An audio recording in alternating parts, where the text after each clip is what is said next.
Selamat pagi, Shalom Bapak Ibu, Saudara yang dikasihi Tuhan.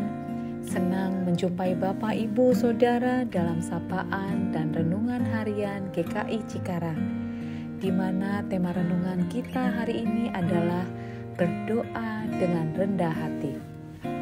Sebelum kita merenungkan firman Tuhan, mari kita berdoa terlebih dahulu.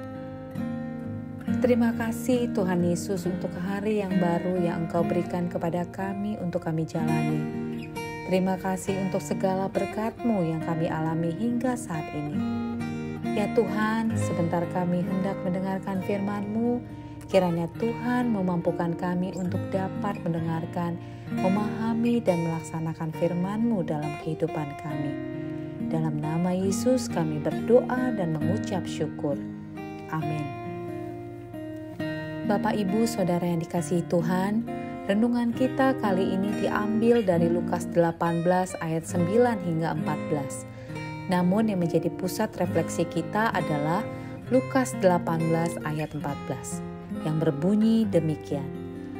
Aku berkata kepadamu, orang ini pulang ke rumahnya sebagai orang yang dibenarkan Allah, dan orang lain itu tidak.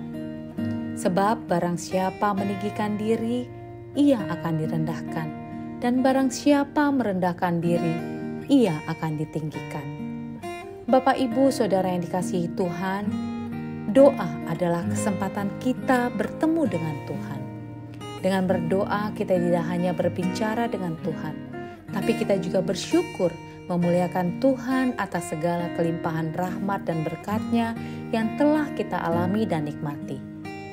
Bila kita membaca Lukas 18 ayat 9 hingga 14, kita akan melihat isi doa kedua orang yang datang ke hadapan Allah. Mereka adalah orang Farisi dan pemungut cukai. Orang Farisi berdoa dengan membanggakan dirinya. Ia tidak memuji Allah, tetapi memuji dirinya, bahwa ia lebih baik daripada orang berdosa. Ia membenarkan diri di hadapan Tuhan. Sedangkan pemungut cukai merasa berdosa dan merasa tidak layak untuk datang ke hadapan Tuhan. Tetapi ia tetap datang dan menunjukkan kerendahan dirinya. Saya teringat kembali dengan peristiwa yang saya alami yang berkaitan dengan sikap doa orang Farisi. Saya menikah di usia saya yang sudah kepala 3. Setelah menikah pastinya kami berkeinginan untuk segera punya momongan. Maunya sih punya 2 orang anak.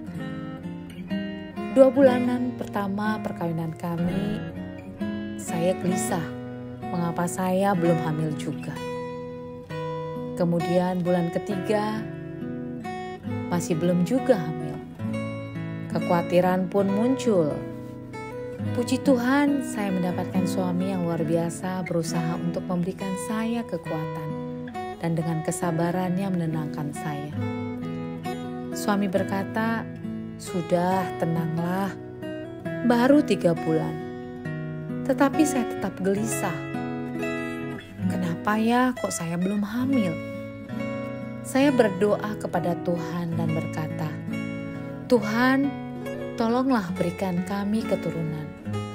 Tolonglah Tuhan supaya saya bisa segera hamil." Bulan keempat belum ada tanda-tanda kehamilan. Memasuki bulan kelima perkawinan kami, saya mulai suka menangis, mengeluh dan bertanya, "Tuhan, kenapa saya belum hamil juga? Tuhan tidak mengasihani saya. Saya anak-Mu Tuhan. Saya rajin ke gereja, saya rajin pelayanan di kantor. Saya rajin kasih perpuluhan bahkan sejak saya masih belum menikah. Ayolah Tuhan, kasih saya hamil." Sambil menangis dan memaksa Tuhan. Suatu waktu di hari Minggu saya ke gereja dan pada saat doa syafaat, saya berdoa minta kepada Tuhan agar saya diberikan kesempatan untuk hamil. Saya menangis terseduh-seduh. Sebelumnya tidak pernah seperti ini. Dalam doa saya terucap, "Tuhan, kasihanilah aku dan izinkanlah aku hamil 1 anak saja dulu, jika Tuhan berkenan. Namun biarlah semuanya itu terjadi sesuai dengan kehendak-Mu, di mana itu yang terbaik buat kami. Ampunilah aku jika aku menuntut terlalu banyak dari Tuhan.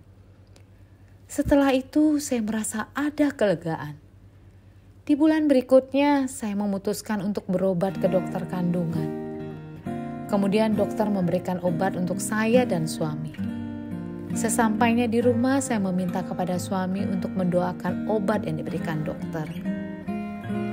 Kami terus berdoa bersama-sama, meminta kepada Tuhan dengan kerendahan hati dan percaya Tuhan pasti mengabulkan doa kami.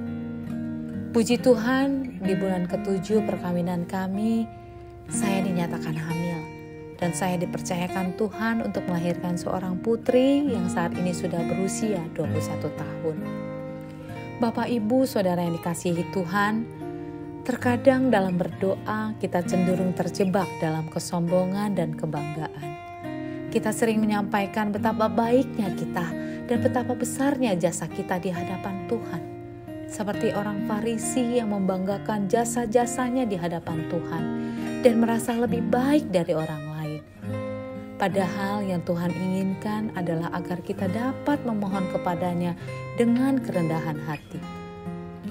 Bapak, Ibu, Saudara terkasih, ada 3 hal yang berhubungan dengan tema kita hari ini. Pertama, doa dilakukan dengan kerendahan hati. Kita menyadari bahwa kita tidak bisa berbuat apa-apa. Dan kita bukanlah siapa-siapa tanpa pimpinan, kekuatan, serta pertolongan Tuhan.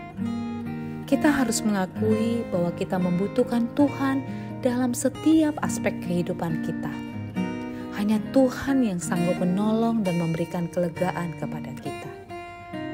Yang kedua, kita tidak membanggakan diri dalam berdoa. Dalam hal ini kita tidak perlu berkata kepada Tuhan bahwa kita sudah menjalankan semua perintah Tuhan.